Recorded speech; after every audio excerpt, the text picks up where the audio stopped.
Okay, we'll get started. So Neha this morning is going to talk about resuscitation in pregnancy. Good morning, everyone. So today I'm mainly going to be talking about resuscitation in the sense of cardiac arrest in late pregnancy. That's more than 20 weeks gestation. Overall, it's an infrequent event, and the incidence of it's reported to be approximately 1 in 30,000 pregnancies. It poses specific challenges, particularly considering the physiological changes in pregnancy. We have to take into consideration that there's always two patients, the mother and the fetus, and having said that, the best hope for fetal survival is always maternal survival. So the etiology of cardiac arrest in these groups of patients differ somewhat from the causes of cardiac arrest in non-pregnant patients, and that's something that's vitally important to always consider whenever we're faced with the scenario. In decreasing order of incidence of the causes of cardiac arrest, the most common cause is venous thromboembolism, followed by pregnancy-induced hypertension, sepsis, amniotic fluid embolism, hemorrhage, trauma, iatrogenic causes such as complications of anaesthesia and drug errors. There have been some reported cases of magnesium toxicity in the treatment of eclampsia, so those types of things come into there, and maternal heart disease is another big group of causes. In general, the algorithms for resuscitation are the same in the pregnant patient as in the non-pregnant patient, with the exceptions of more aggressive airway management, important attention to lateral displacement of the uterus, and early consideration of a perimortem caesarean delivery. So with the patient positioning, cardiac output during CPR is estimated to only be about 30% of normal, even with optimal performance of chest compressions. So uteroplacental blood flow is markedly reduced in the setting of CPR. In a supine pregnant woman, its cardiac output's further decreased by only 30 to 50% of normal due to the aortocaval compression. And with those two factors combined, the cardiac output, if you're doing CPR in a pregnant supine lady, can be close to zero. So in the second half of pregnancy, all attempts at relieving the aortic caval compression is essential to restoring effective circulation.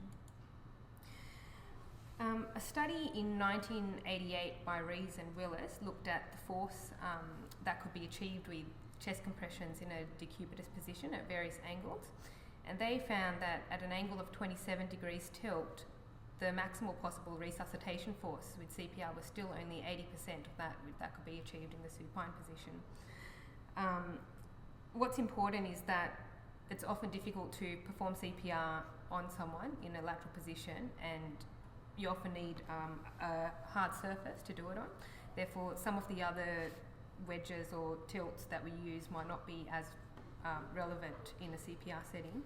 And they ended up suggesting a wooden frame that was inclined at 27 degrees. That's called a Cardiff resuscitation wedge, which I'm not really sure if we use that at all in this hospital. But where that's not available, they suggest to get a hard surface to use a human wedge, where one rescuer is kneeling on the floor with the woman's back positioned against their thighs in order to get an adequate tilt. Airway management in resuscitation of pregnant women is, again, largely similar with non-pregnant patients. You need an adequate airway, 100% oxygen delivery, but you need much more rapid airway control in these patients due to their increased susceptibility to hypoxia, due to the higher oxygen consumption and a lower functional residual capacity, as well as the increased risk of gastric aspiration. All other components of airway management are the same as far as rapid sequence induction goes, etc. Defibrillation, again, the ACLS algorithms recommend the same defibrillation regimens for appropriate arrhythmias. And a study in 2001 assessed the transthoracic impedance that would essentially affect the transmyocardial current in 45 women that they measured during their term pregnancy, and again they measured in these women 6 to 8 weeks after the delivery in 42 of the women, and they found no significant difference in the impedance before or after delivery. So they suggested that no change to the defibrillation regimens should be suggested. And most of the literature doesn't suggest that the shocks affect the fetus in utero very much. So as long as the electrodes are carefully positioned, it shouldn't affect the fetus. Drugs used in resuscitation follow the ACLS guidelines. Although theoretically vasopressors such as adrenaline, vasopressin and dopamine decrease blood flow to the uterus, they're still recommended at the same doses because there's essentially no alternatives. Brings us on to perimortem caesarean section, which is defined as a caesarean delivery initiated after CPR has been initiated. Normally takes place wherever the arrest has happened, so whether that's in a ward or emergency department. And the important components are that there's less attention to sterility. It remains the responsibility of the obstetrician to perform the caesarean, and the patient can be moved to the operating theatre once the situation's under some control, and CPR should be going on throughout the perimortem caesarean, so there's no stop in the CPR. Perimortem caesarean section forms part of the Australian resuscitation guidelines and needs to be considered as soon as a pregnant woman develops a cardiac arrest. And the best survival rate is for infants from 24 weeks gestation, and occurs when delivery occurs no more than 5 minutes after the arrest begins. So in 1986, a study by Katz and colleagues recommended that the caesarean section begin within 4 minutes and the baby be out within 5 minutes of the arrest. That study and the 4-minute rule was largely based on only experimental data at that point, where they said that approximately 6 minutes is when you start to get cerebral hypoxia, so 5 minutes should be the time when the baby should be out, and it was based on only one case study actually. The perimortem caesarean section is thought to improve the hemodynamics and respiratory mechanics of the mother, as well as allowing the infant to undertake newborn resuscitation. So it's not really just a last-ditch effort to save the baby, it plays a really important component in resuscitation of the mother as well. As far as the evidence for perimortem caesarean section goes, for quite obvious reasons, all the evidence only comes from case reports. So this is a table from a review article that combined two other articles, that original article in 1986 and another article from 1995 that was looking at amniotic fluid embolism, and it's looking at the outcomes of infants delivered by perimortem caesarean delivery. And as you can see, it's basically saying that the shorter the time frame, so particularly in the 0 to 5 minute group, the survival for infants is much greater and the disability is much less. And as you go further in time, and there's more of an interval between the arrest and delivery, you get less survival with more disability. There was another review article, again done by Katz, who was the person who did the original suggestion of a 4-minute rule in 1986, where they looked at all cases of perimortem caesarean delivery between 1985 and 2004. So they identified 38 cases from the literature in which 34 infants survived. That included 3 sets of twins and 1 set of triplets. And 4 of those infants survived initially but died several days after the deliveries from complications of prematurity and anoxia. This is a table from that article that was looking again at the timing of the perimortem caesarean section and the outcome of the infant. So the timing from arrest to delivery was only actually specified in 24 out of the 34 infants that were delivered. And out of them, 17 were born healthy, 5 had neurological complications, 1 had chronic respiratory problems, and 1 had hearing loss and retinopathy of prematurity. And of the other 10 surviving infants where the time interval wasn't specified, 4 were healthy, 1 had neurological problems, and the condition of the other 5 weren't listed. So again, there's a much greater proportion of infants that were essentially normal that were delivered in the time interval of 0 to 5 minutes compared with as you get longer intervals. This is a table from the same article that was looking at the timing of the perimortem caesarean section and the effects on the maternal hemodynamic status. So information on this was provided in only 22 out of 38 of the case reports. And overall, 12 women had sudden and often profound improvement apparently in the pulse and blood pressure at the time that the uterus was empty. And in the 8 patients that they reported as having no change, the causes of those arrests were actually reported to be lethal insults, so it was unlikely to have an effect in any case. In the other 2 women that aren't included there, since there was 22 women that the information was provided on, the CPR was partially successful in achieving pulses, but those patients had an unstable blood pressure.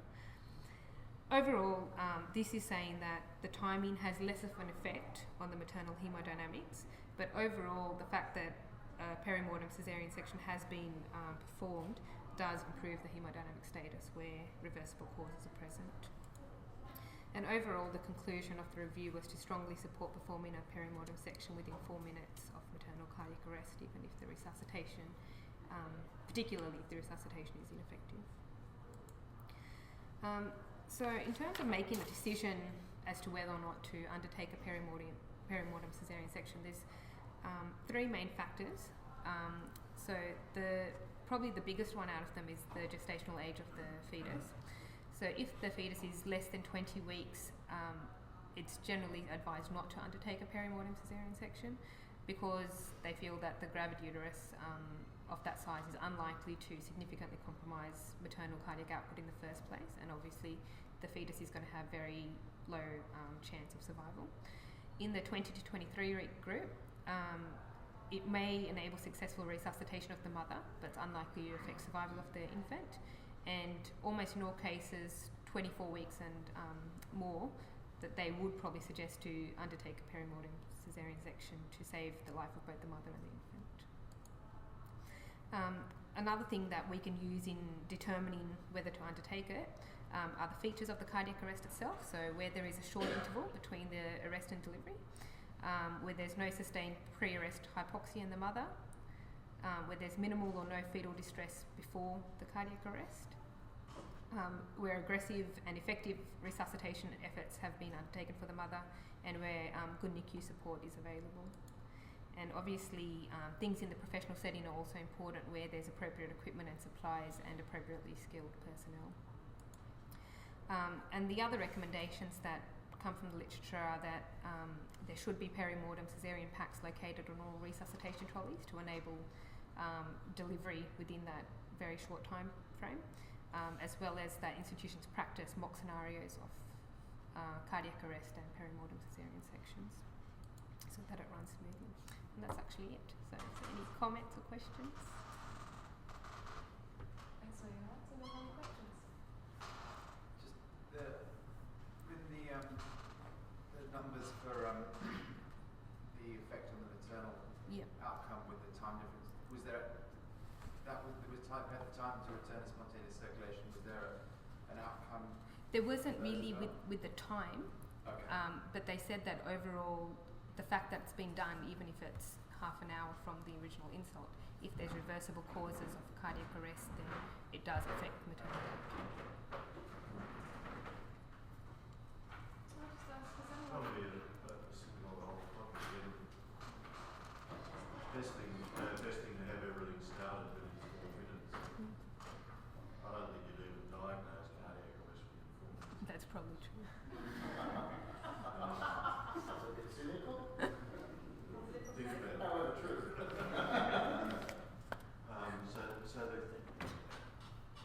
I guess what they're saying is that the overall outcome is fairly poor anyway. It is fairly poor. Because it's in those first few groups. I mean, it must have been an absolute miracle for people to get a Caesar underway within 4 minutes of patient arrest.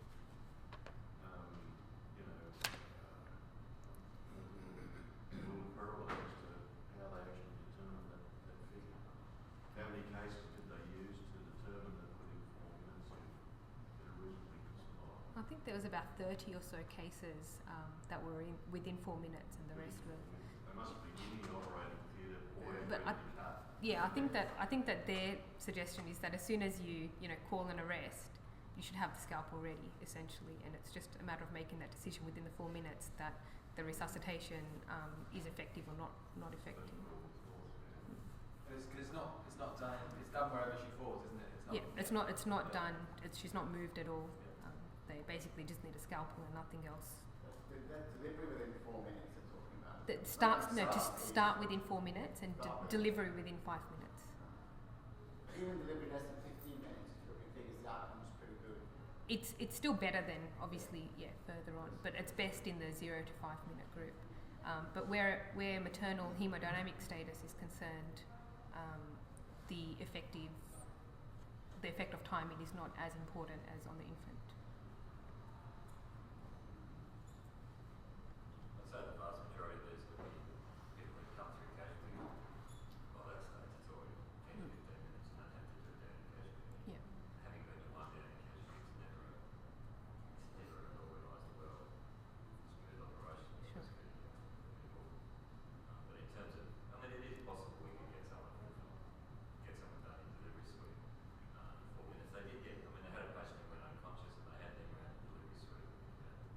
3 minutes would probably be needed. So there is a possibility to get something done quickly. It's just getting the impetus for the obstetricians to actually make the decision to do it. Yep. Because they're, it's a 1 in 30,000 event.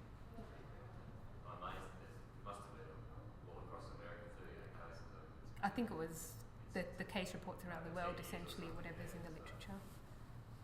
Is the incidence rising of maternal cardiac arrest with the age of mothers and I'm not sure. comorbidities and that sort of thing? I'm not sure. Hear more? In New Zealand, they presented 2 cases, really interesting cases in like sterilization delivery. Was that from Perth?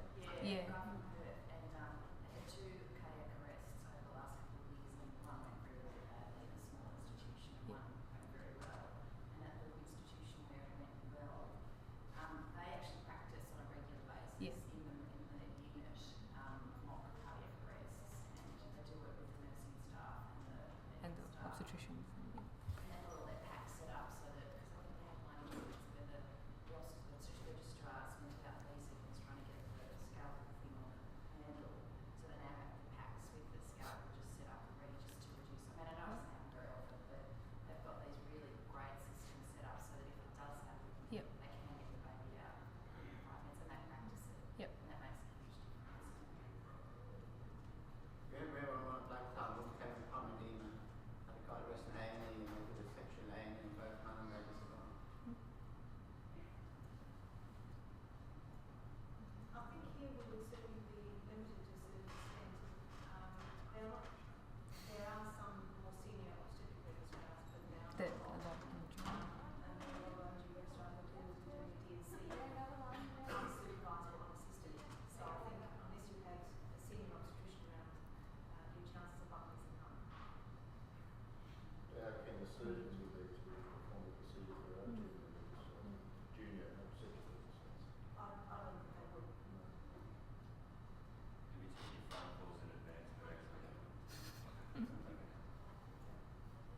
Like Maury pointed out, and like Nathan said, all of the evidence shows that even though it's extremely rare, that repetition in practice with a multidisciplinary approach is the bottom line, and that's how you get a baby out within 5 minutes, isn't it? And so that's something that we should look at here, is to simulate outset. There was actually In theory, we thought it was a great idea. there was a study from the UK that again said that they incorporated the mock scenarios in I think it was, I don't remember what course it was, but they said that it didn't actually affect the timing towards delivering the baby, but it did affect how many that they did over a period of time. So they started doing more, but it didn't actually affect the timing of them. Just so one in 30,000 is not a big number, but broadening the scope a little bit, we've had a couple of cases in recent months where mum's been very unwell or had a fit or whatever it is, and it's been raised whether, crash Caesar reflex knee-jerk response was the right thing. I suppose Comes with the the role baby. of rehearsal could help practice that thought process to determine whether we need to do something sort of surgically heroic or just Yeah. give good resuscitation.